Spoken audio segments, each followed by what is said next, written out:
سورہ نور کے اندر ایسے احکام ہیں جس سے معاشرہ پرنور بنتا ہے، اور اس میں ایسے احکام اور مسائل ہیں جس کی ہر دور میں معاشرے میں ضرورت ہے۔ حضرت عمر نے کہا تھا کہ اپنے جوانوں کو سورۃ نور یاد کراؤ اور سورۃ النساء ان کو پڑھاؤ، کیونکہ ان میں بہت اہم مہم مسائل ہیں۔ معاشرے کے اندر فحشاء کو دفع کرنا، دفع الفحشاء عن المعاشرہ، یہ سورت کا موضوع ہے، اور اس کے لیے 12 قوانین ہیں۔ پہلا قانون یہ ہے کہ زنا کو روکو اور زانی کو حد لگاؤ۔ دوسرا قانون یہ ہے کہ جرم شہادت سے ثابت ہوگا، اور تیسرا قانون یہ ہے کہ کوئی الزام لگائے اور ثابت نہ کر سکے تو اس کو کوڑے لگاؤ، اور چوتھا قانون یہ ہے کہ اگر کوئی خاوند بیوی کو بھی تہمت لگائے اور ثابت نہ کر سکے تو وہ اللہ کے ہاں جھوٹا ہوگا اور لعان کی صورت پیش آئے گی۔ پانچواں قانون یہ ہے کہ عفق بدترین گناہ ہے، یعنی ناحق تہمت لگانا، اور چھٹا قانون ام المومنین کی برأت، اور ساتواں قانون صحابہ کرام کے مدائح اور مناقب، اور آٹھواں قانون کسی گھر میں بغیر اجازت کے داخل نہ ہونا، اور نواں قانون غض بصر اور حفظ فرج، اور 10واں قانون خواتین کے اوپر حجاب شرعی کا نفاذ، اور 11واں قانون معاشرے میں نکاح کو عام کرنا، حتیٰ کہ کنیز اور غلام کو بھی بغیر نکاح کے نہ چھوڑو، اور 12واں قانون وہ آگے آ رہا ہے کہ کن کن اوقات میں تم ایک دوسرے سے مل سکتے ہو اور ملنے کا کیا طریقہ اور ادب ہوگا۔ یہ آیت نمبر 56 سے یہ قانون شروع ہو جائے گا۔ درمیان میں ایسے امور ہیں جو ان قوانین کو طاقت اور توانائی باہم پہنچاتے ہیں، جن کو ہم کہتے ہیں الامور المصلحہ، لہؤلاء القواعد، ان قواعد کے لیے مفید اور مصلح امور۔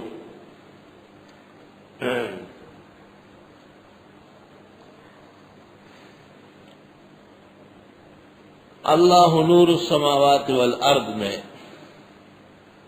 ایمان کو تشبیہ دی ہے ایک ایسی روشنی کے ساتھ جو شیشے میں بند ہو اور شیشہ طاق میں ہو، اور اس کے لیے صاف شفاف تیل آ رہا ہو جس پر شرقی اور غربی بلیم نہ ہو، اور اس کی صفائی اور شفافی تقاضا کرتی ہے کہ بغیر کسی ماچس اور تنکے اور آگ پہنچے وہ بڑا کٹے۔ یہ مومن کے ایمان اور اللہ پر تصدیق کو تشبیہ دی ہے، لأن المومن يتقلب في 5 من النور۔ ان آیات میں اللہ کے گھروں کی فضیلت آئی ہے، فی بیوت اذن اللہ ان ترفع۔ امام قتادہ سے منقول ہے ہی هذه المساجد، اس سے مراد مسجد ہے۔ امر اللہ ببنائها وعمارتها ورفعها وتطہیرها، اللہ نے حکم دیا ہے کہ مسجدیں بناؤ، عمارات کے ساتھ بلند کر لو، پاک رکھو، بلند رکھو۔ اور گزشتہ کتابوں میں مکتوب تھا ان بیوتی فی الارض المساجد، روئے زمین میں میرے گھر صرف مساجد ہے۔ ومن توضأ فاحسن وضوءه، جس نے اچھا وضو کیا پھر میرے گھر ملنے کے لیے آیا تو میرے ذمہ ہے کہ میں اس کا اکرام کروں۔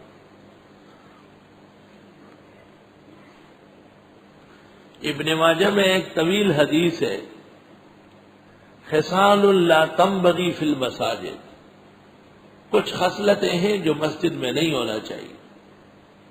لا یتخذ طریقہ، مسجد کو راستہ نہ بناؤ، ایک گیٹ سے داخل ہوا دوسرے سے نکل گیا. ولا یشہر فیہ سلاح، ہتھیار کے ساتھ نہ آؤ. ولا ينبذ فیہ بقوس، کمان میں تیر نہ ڈالو. ولا ينصر فیہ نبل، تیر چلاؤ بھی نہیں. ولا يمر فیہ بلحم نی، کچا گوشت لے کے نہ چلو، بدبو پھیلے گی. ولا یضرب فیہ حد، حد اس میں نافذ نہیں ہوگی. ولا یقتص فیہ احد، کسی سے بدلے نہ لیے جائے. ولا یتخذ سوقا، مسجد کو مارکیٹ نہ بناؤ. اور حضرت واصلہ ابن الاسقع عن رسول اللہ صلی اللہ علیہ وسلم، آپ فرماتے جنبوا المساجد صبیانکم و مجانینکم، بچوں کو اور دیوانوں کو مسجد سے دور رکھو. وشراءکم و بیعکم و خصوماتکم، خرید و فروخت اور جھگڑے بھی دور رکھو. ورفع اصواتکم و اقامت حدودکم وسل سیوفکم، آوازیں اٹھانا، حد نافذ کرنا، تلواریں سونتنا، یہ مسجدوں میں نہ کرو. اتخذوا علی ابوابها المطاہر، مسجد کے دروازوں کے باہر وضو خانے بناؤ. وجمروها فی الجمعہ، اجتماعات کے وقت خوشبو مہکاؤ.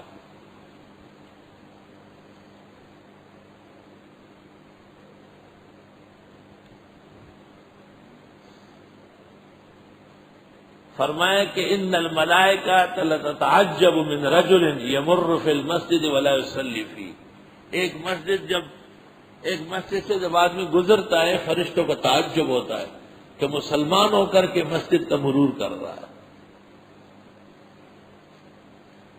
وقد کان عمر رضی اللہ عنہ اذا رأى صبیانا یلعبون فی المسجد ضربهم بالمخففہ، حضرت عمر جب بچوں کو دیکھتے کہ مسجد میں کھیل رہے، چھوٹے بچوں کو دیکھا تو حضرت عمر انہیں تنبیہ کر دیتے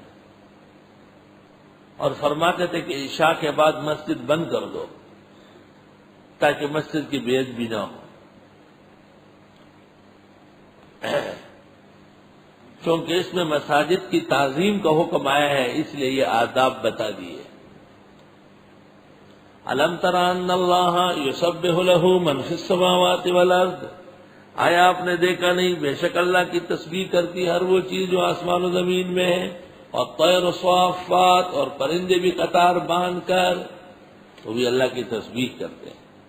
کل قد علم صلاته وتسبیحہ، ہر ایک جانتا ہے نماز اس کی اور تسبیح اس کی. نماز مسلمان اور شان سے پڑھتے ہیں، درخت اور شان سے، پودے اور طریقے سے، اور ہر مخلوق اپنے اپنے حساب سے نماز میں مشغول ہے. واللہ علیم بما یفعلون، اور اللہ جانتے ہیں جو یہ کرتے ہیں. صلاتہ و تسبیحہ، یا تو یہ ضمیر راجی ہے کل کی طرف، ہر ایک اپنی نماز اپنی تسبیح جانتا ہے جس طرح اس سے ہو سکتا ہے. اور یا ہو ضمیر راجی ہے اللہ تعالیٰ کی طرف، ہر ایک اللہ کی نماز اور تسبیح جانتا ہے. وَلِلَّهِ مُلْكُ السَّمَاوَاتِ وَالْأَرْضِ، اور اللہ کا راج ہے آسمان و زمین میں. وَإِلَى اللَّهِ الْمَصِيرُ، اور اللہ کی طرف باز گشتے. أَلَمْ تَرَ أَنَّ اللَّهَ يُزْجِي سَحَابًا، آپ نے دیکھا نہیں بے شک اللہ چلاتے ہیں بادلوں کو. ثُمَّ يُؤَلِّفُ بَيْنَهُ، پھر جوڑ دیتا ہے ان کو آپس میں. ثُمَّ يَجْعَلُهُ رُقَامًا، پھر کر دیتا ہے اس کو تہ در تہ، رقام تہ در تہ.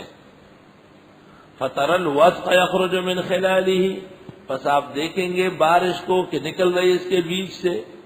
وَيُنَزِّلُ مِنَ السَّمَاءِ، اور اتارتے ہیں آسمان سے. من جبال، پہاڑ کی طرح. فیہا من برد، جس میں اولے ہوتے ہیں